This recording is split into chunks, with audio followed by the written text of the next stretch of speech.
I made a statement a while back, which is that I hate society, but I love humanity. And that statement still holds true to this very day. You know, one of the things that I can't stand the most about society is that society is very lazy, and we live in headline culture. So you'll read the title of an article, the title of a video, and you think you know everything that the person is going to say, and you validate your laziness, your lack of due diligence based off of your feelings and emotions and your opinions. That's a very dangerous mindset to have. I don't care if, and we'll get back on topic, but I don't care if the article or the video is about politics. I don't care if it's about geopolitics. I don't care if it's about some random African tribe. I don't care if it's about some tribe from the Amazon. I don't care if it's about food, if it's about landscaping, if it's about cars. I don't care. Read the article. At least skim it, at least go through it. Don't just see a title and jump to a conclusion. Don't automatically assume something is fake, or don't automatically assume something is real before you actually checked it out for yourself. Don't let the world think for you, think for yourself. You know, we live in a world where people would rather entertain themselves than enrich themselves. You know, give me 5 books you read, 5 podcasts that enriched your mind that you listen to. Some people can do it. But you know damn well that the most people in the world, the so-called bots and sheeple out there in the world, they can't do that. But they do have YouTube Premium, Hulu, Netflix, Amazon Prime, HBO Max, Stars, Disney Plus, Crunchyroll. They got everything to entertain themselves, but nothing to stimulate their minds. Ain't that crazy? And then all the stuff that they're watching, they're not even breaking down the messages in the shows that they're watching. They're just mindlessly watching TV, wasting their time. That's crazy. I say all of that to say that, when I make a title like this for this video, it's like, I'm not doing it to be edgy. I'm not doing it. It's just like, hey, this is just the reality. This is the world that I live in, and all I do is speak my truth. You can't have a conversation without the devil without bringing up God, though. Right? I mean, technically you can, because in my world, there's nothing but God. The devil doesn't have any place or existence in my world. But at the same time, for the sake of this conversation, we'll split it in two. First, let me define my God. My God is a unique God for me. It's my own personal God. My God is not your God. Your God is not my God. I might be using the same word, but it means something completely differently to me. My God, when I'm having my moments and I ask it questions, I always get the answer. When I want to manifest something in my life, it always comes and when the time is right, because divine timing is a lot more important, for lack of a better word, than human timing. Some of us think in linear time instead of cyclical. You know what I'm saying? The time, like the clock itself is in a circle. So why is your life cyclical? The sun rises, the earth rotates, all in circles, but somehow your life is linear. Does that even make sense? Anyway, before I get off topic, So my God is all powerful. My God is all light. My God is all love. I don't understand the statement of a God-fearing man. I don't fear anything because I live under Dick Gregory's principle that God and fear cannot exist in the same place. With that being said, some of you have a difference in belief with God and Jesus. I believe God and Jesus to be 2 separate entities. I believe God to be the power that Jesus utilized to perform his works. God spoke through him, and he was just the conduit, just like I am, just like you are, just like the dog is, just like the bird is. That's just my belief. Fight me. You know what I'm saying? But nevertheless, some of y'all so-called Christians out there are so afraid of the devil's role in your life. How is that possible when you have God and Jesus on your side, and somehow the devil is still as powerful as both of those entities? Does that even make sense? So just like how my God is an immaterial force that is my guiding force, the devil is my so-called, if I were to give it any attention any time of day, would be the same immaterial force that is here to hinder me and hold me back, if not completely throw me off my game. A perfect example, the title of this video, How to Hear the Devil. I've talked about how to see God. Let's talk about how to hear the devil. Fast. Seriously, fast. A lot of people say that's how you kill the demons and all that type of stuff, and I truly do believe it because they're starting to plead their case when you're not filling your body full of the same toxins that it feeds off of, the sugars, the chemicals, the additives, and it doesn't have to be just food. The alcohol, the people that you allow into your bodies or the people's bodies you allow yourself into, if you catch my drift, you know what I'm saying? That's all the devil. Once again, I don't believe it. I don't see the world like this, but for the people that still see good and evil, there's a good side that builds you up, and there's a side that wants to hold you back and bring you down. But let's just be honest here real quick. I believe that I am God. I and the Father are one, but the Father is greater than I. It's something that I live by. Some people don't like to say it, like hear to say that I'm God or whatever, but whatever, that's my belief. The thing that's interesting about that, though, is like when I'm speaking to God, I hear my voice. When you have that conversation with yourself, don't you hear your voice? Whether it's good or bad.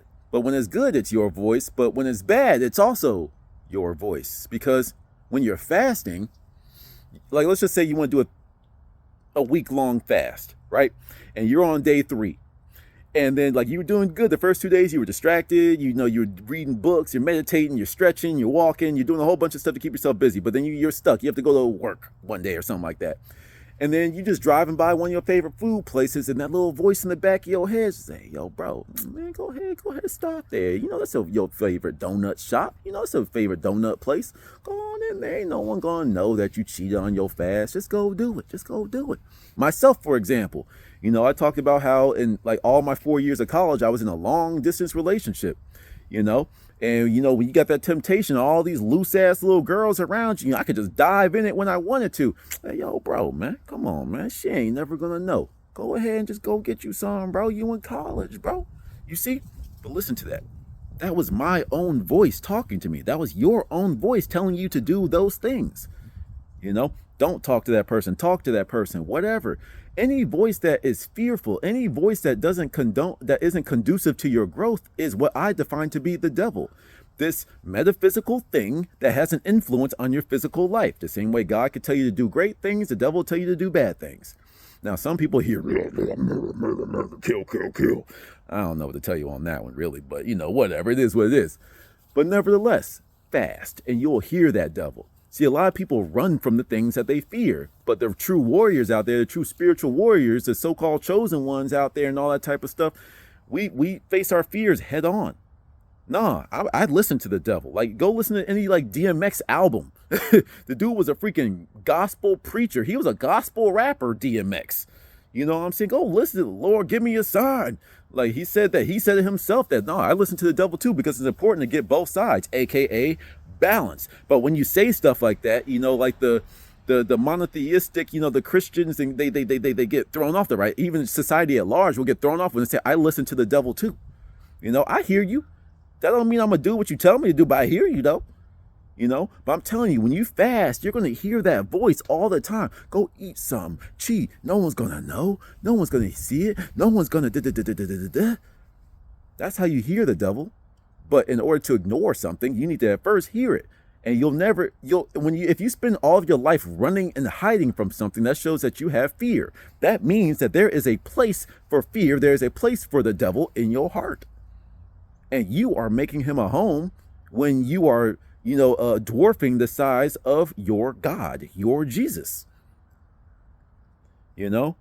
How can the devil even be compared to God? How? I believe that the Creator is greater than its creation.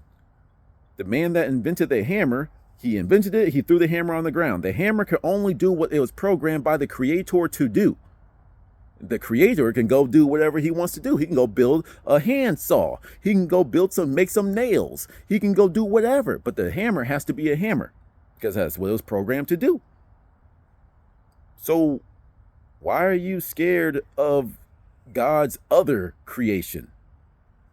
If God loves you so much, then he should protect you, right? All you gotta do is go to your daddy, the father, mother, whatever you heck you call it, and just say, cover me, protect me in your light. That's all you gotta do. And then you can see it. Like, it's just like, imagine, let me give it to you in this perspective. zombie apocalypse. You know, they're doing all the grunting and groaning and stuff. And you're scared. You're running and running and running and running, right? I like to use The Walking Dead as an example. In the beginning, everybody was scared, but a few seasons in, they'd be like, oh, zombie, hold on one second. No fear. They just confronted it head on. It has no power over them anymore. You know what I'm saying? You still got to be careful, but nevertheless. But let's just say things are getting particularly bad, and the zombies are overrunning your camp. They're all surrounding you on all sides and all that type of stuff, right? Wouldn't it just be amazing if you could just get airlifted out of there, just boop, and now you are flying so above all that fear, you're literally looking down on it. You're not shunning it. You're not judging it. You're not doing anything. You're just looking at it for what it is. Ah, that's the evil. That's the pestilence. That's all the voices that were going on in my head. That's what I was gearing my life to look like based off of my beliefs, things of the things I was harboring in my world, in my psyche, in my mind. Ah, you see, you don't have to shun it. You don't have to bash it and point your finger at it. You just rise above it and see it for what it is. It does exist. God, the devil, they may exist, may or may not exist in your world, but they exist in mine. But the thing is, I'm so with God that it's kind of like that annoying ass little brother. You know, just like how Jesus is like the Son of God, but we're all brothers. And like, doesn't that say in your law that ye are God's sons of the Most High, sons of the Most High, children of the Most High? I see Jesus, if he existed and walked this planet as people said, I believe him to be my brother. He taught us how to do what he did. And I'm just following what he did. But when I say they're two separate things, people get mad. And when Jesus is law, Jesus is cool, whatever, man. I didn't ask for all that. But nevertheless, can we all agree that there's a God? Something called God is perfect. Something that is called God created us. Something that is all God is all powerful and loving. That's where I rest my head at. There's no room for the devil in my world. But if you want the introduction, if you want to know what the devil sounds like in your world, fast for a little bit. Abstain from that thing that's been holding you back the most, and you're going to start to hear that voice in your head. I hope this is taken the right way, but if you don't, whatever. Till next one.